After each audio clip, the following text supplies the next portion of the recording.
L'actuel Ouest, Sun Sport. Chaque lundi sur Sun.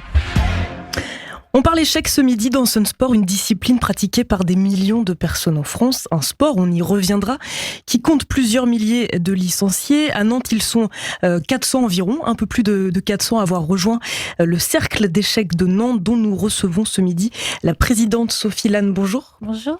À vos côtés, Thierry Généraux, vous êtes joueur capitaine d'équipe. Bonjour. Bonjour. Alors on va parler ensemble de cette discipline, d'autant qu'elle est mise à l'honneur cette semaine à Nantes à l'occasion des rendez-vous au jardin organisés le week-end prochain partout dans la région. Des animations, des initiations proposées au jardin des plantes près de la gare tout l'après-midi. On va y revenir. Mais avant tout cela, une première question. Comment se portent les échecs dans la région et a fortiori à Nantes? On précise que vous êtes le seul club de Nantes. Comment se porte cette structure? Alors, pour le moment, on a traversé toutes les bourrasques sans trop de dégâts, en tout cas, puisqu'on a pratiquement triplé nos effectifs durant la pandémie, ce qui est assez original, parce qu'on était censé en souffrir, mais en fait, on a tout basculé en ligne. Et alors, c'est donc, en fait, que ça soit les tournois, les formations, etc. Et c'est un des avantages, si j'ose dire, de ce sport, de l'esprit, c'est qu'on peut le pratiquer à distance aussi bien qu'en présence. Après, c'est pas la même chose.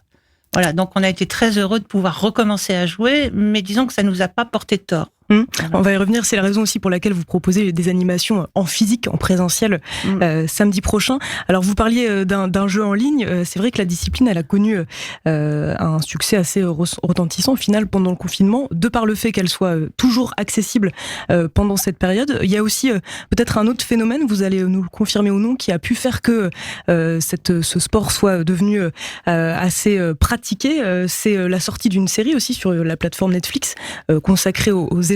Est-ce que vous avez vu des gens arriver qui auraient regardé ou auraient pris connaissance de cette discipline, Thierry? Je crois que oui, je crois que ça a rendu les échecs plus simples. Tout le monde s'est dit on peut jouer. L'histoire illustrant une jeune fille particulièrement destinée à jouer aux échecs qui se prend d'affection pour ce jeu, ça a donné envie à plein de gens, et notamment à des filles, de venir pousser les portes des clubs.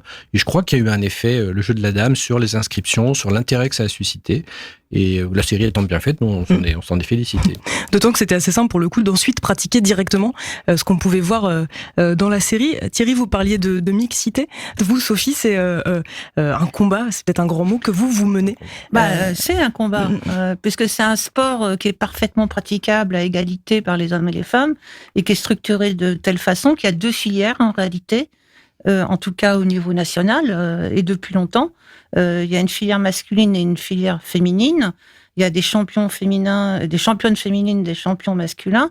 Et en réalité, ce qui se passe, c'est que le niveau féminin est très inférieur au niveau masculin.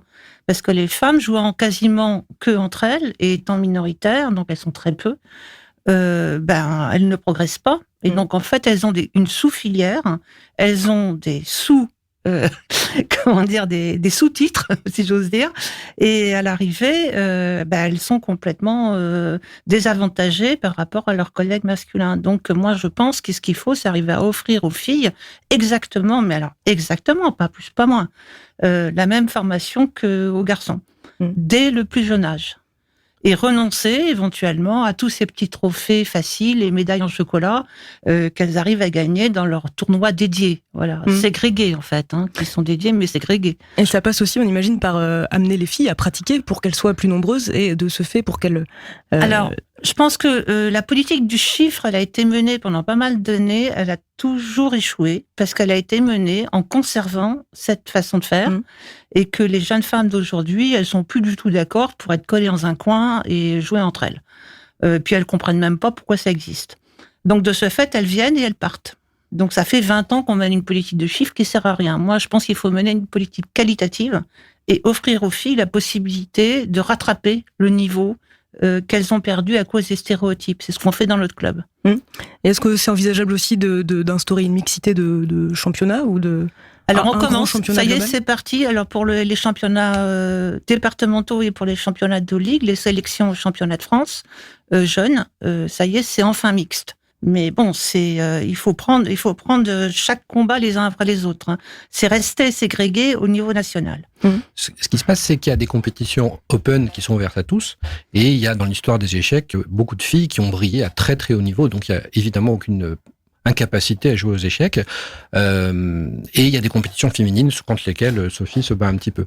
Ce qui pose problème, c'est qu'en effet, les filles, il y a beaucoup de petites filles qui viennent jouer aux échecs par les écoles, et il y a un moment donné où elles ont de moins en moins de copines dans les clubs, et c'est de plus en plus difficile de venir parce qu'il y a, au niveau de l'adolescence notamment, les filles sont très bonnes, elles jouent très bien, mais elles ont moins de simplicité à venir, et elles abandonnent plus facilement au début des études que les garçons. Et c'est là que ça se passe, en fait. Mais quand une fille se prend d'affection pour ce jeu et bien entraînée, elle joue aussi bien qu'un garçon, et jusqu'à très très haut niveau. Il n'y a pas de problème pour ça.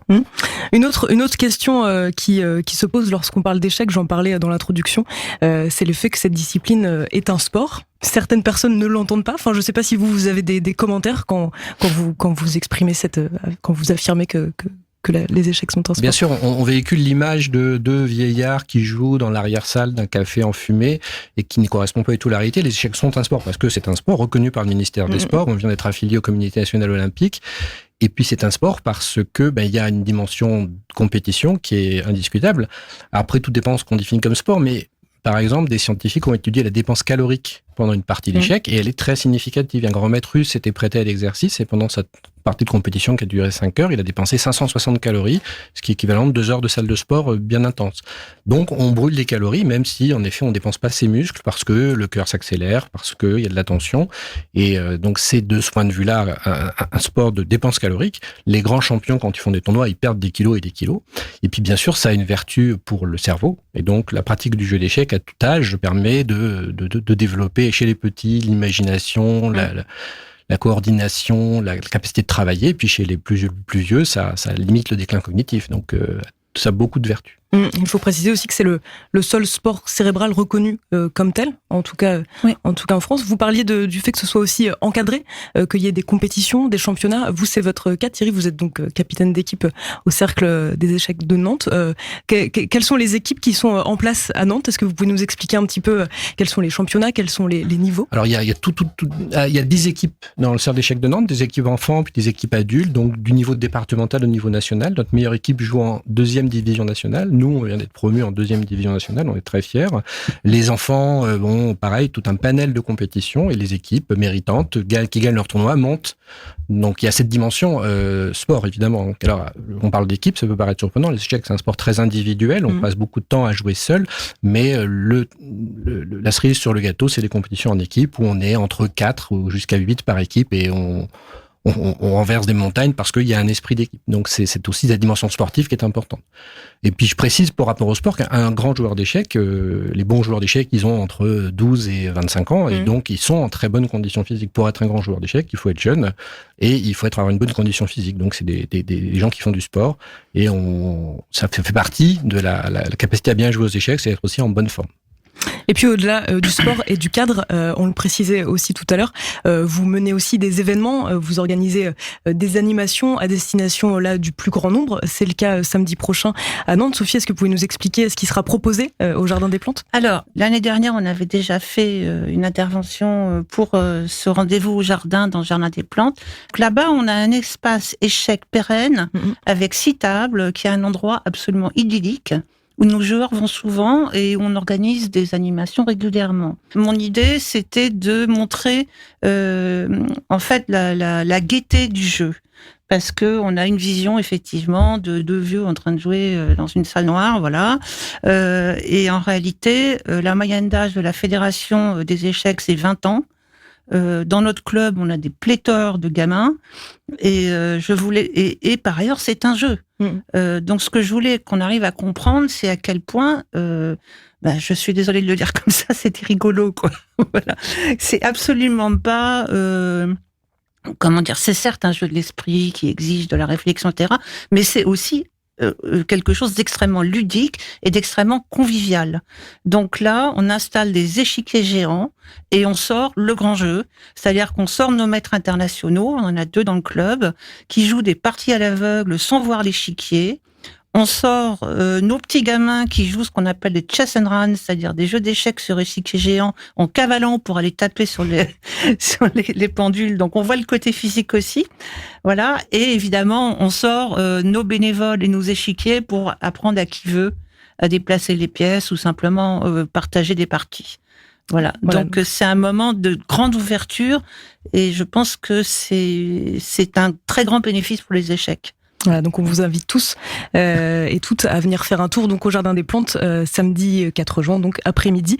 On aura peut-être l'occasion aussi de vous y voir, de vous y rencontrer. Ouais. Merci beaucoup à tous les deux. Je rappelle donc que vous êtes tous les deux membres du Cercle d'échecs de Nantes. Merci. Merci à vous.